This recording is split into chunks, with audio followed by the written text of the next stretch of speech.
चरणम शरणम गच्छामि। मैं राधा रमन त्रिपाठी अभी दूसरे वीडियो में फिर आपके सामने हूँ। इसके पहले थोड़ी देर पहले ही मैंने एक और वीडियो बनाया था। बीच में थोड़ा डिस्टर्ब इन द सेंस कि ट्रैवल बहुत हेक्टिक था, तो मैं नहीं कर पाया था। अब रेगुलर चलेगा, बनता रहेगा। और आप लोगों से विनती भी रहेगी कि आग्रह रहेगा कि आप लोग इसकी अच्छाई, इसकी बुराई तो इसमें नहीं बोलेंगे, लेकिन इसमें कुछ त्रुटि कुछ हो तो आप ज़रूर बताइए, ताकि मैं कुछ सुधार लाऊं। मैं बुरा नहीं मानूंगा, मैं ऐसा बोलने वाला हूं।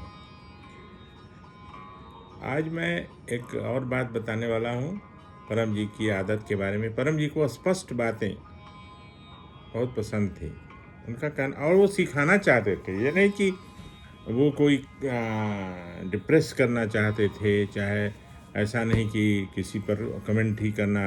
वो कुछ बोल के बताना चाहते थे कि मैंने तो देखा है कि स्टेपल भी करना है ना, जो स्टेपलर होता है, तो वो कैसे करना है। हम लोग उल्टा करते हैं, ऊपर से, वो नीचे से कर रहे थे। जब पहली बार मैं मिला परम जी से, तो मैंने कहा, परम जी वो उल्टा हो रहा है।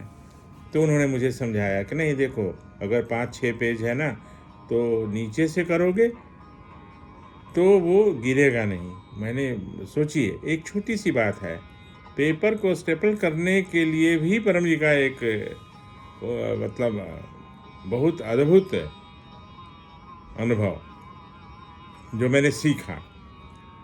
तो परम जी का था कि जो भी वो प्रश्न करते थे तो स्पष्ट बोल दो। तो फरीदाबाद के एक बुजुर्ग थे, नाम नहीं लेना चाहूँगा, अभी स्वस्थ हैं, परम जी की कृपा से, और मेरे से भी पहले से वो परम जी के संपर्क में रहे हैं।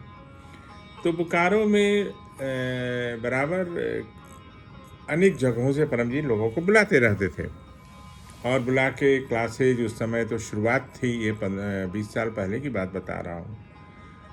तो क्लासेज करवाते रहते थे, P3 बाई क्लासेज परम जी। तो एक बार वो उनको कहीं भेजा गया, अनेक जगह से, हिमाचल प्रदेश से, उत्तर प्रदेश से, और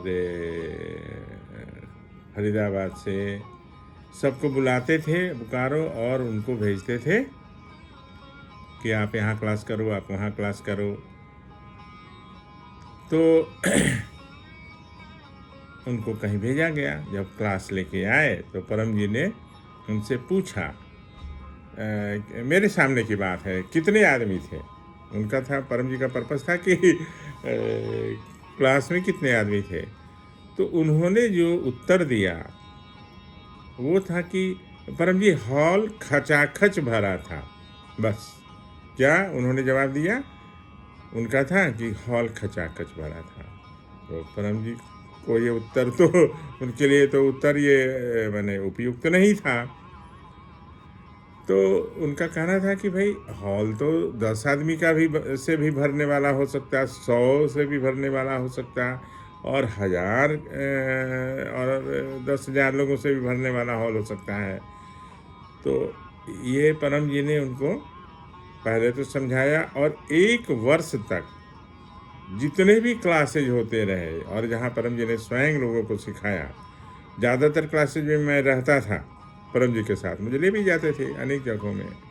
तो उनको बगल में बिठाते थे और बोलते थे कि देखिए, ये एक हैं, मैंने इनसे पूछा कितने आदमी थे, तो इन्होंने कहा कि हॉल खचाखच भरा था।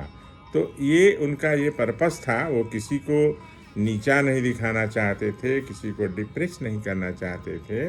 उनका था कि स्पष्ट बोलो। अभी उसका जो मीनिंग है ना, वो जल्प और वितंडा की बात कर रहे थे, लेकिन मुझे अभी पूरी तरह से उसका मीनिंग याद नहीं है कि जल्प में बात कर, कोई बातें होती है उसको जल्प कहते हैं, कोई बातें होती हैं वो वितंडा उसको बोला जाता है। परम जी तो बड़े अति महान विद्वान भी थे, तो उनको तो सब कुछ मालूम था, उन्होंने बताया था, मैं डायरी में कहीं नोट किया होऊंगा, तो अभी लेकिन मुझे उसका मीनिंग याद नहीं है। तो उनका यही था कि जब जो भी बातें हों स्पष्ट बोलो, और वैसी कोई बात मत बोलो जिसके दो अर्थ हैं। एक ही सेंटेंस के निगेटिव भी और पॉजिटिव भी, व्यंग्यात्मक भी। तो उनका कहना था कि ऐसी बातें मत बोलो जिसके दो अर्थ हैं और स्पष्ट बोलो। ये सिखाने के लिए उन्होंने कहा। ये छोटी बात है लेकिन इसका मीनिंग बहुत बड़ा है, और अभी मेरे मन में आ गई ये बात, तो इसको बताना ज़रूरी था, क्योंकि फिर मैं ही भूल जाऊंगा। क्योंकि ऐसे तो हज़ारों ऐसी बातें हैं ना, तो उसको मैं ये जो मेरा पर्पस है वीडियो बनाने का, ना तो इससे मुझे कुछ पैसे मिलने वाले हैं और ना मुझे कुछ पैसा मिलेगा। मैं सिर्फ इसको रिकॉर्ड में इसलिए ला रहा हूँ कि फिर इसको एक बार कंपाइल करके इससे कुछ बातें निकाल के एक पुस्तक लिखी जाएगी, और उसमें इन कुछ बातों को, कुछ क्या अधिकतर बातों को उसमें सम्मिलित किया जाएगा। तो आपसे निवेदन, ज़्यादा से ज़्यादा लोगों को बताएं। सब्सक्राइब करने के लिए तो मैं बोलूँगा नहीं, क्योंकि आप लोग तो करेंगे नहीं। तो आप स्वयं भी अगर सुन लीजिए तो मेरा पर्पस सॉल्व हो जाएगा। मेरा जो थोड़ा सा प्रयास है वो मैं समझूंगा कि वो सक्सेसफुल हुआ। और इतना कहते हुए इस वीडियो को यहीं समाप्त करता हूँ और आपसे विदा लेता हूँ। चरणम शरणम गच्छामि।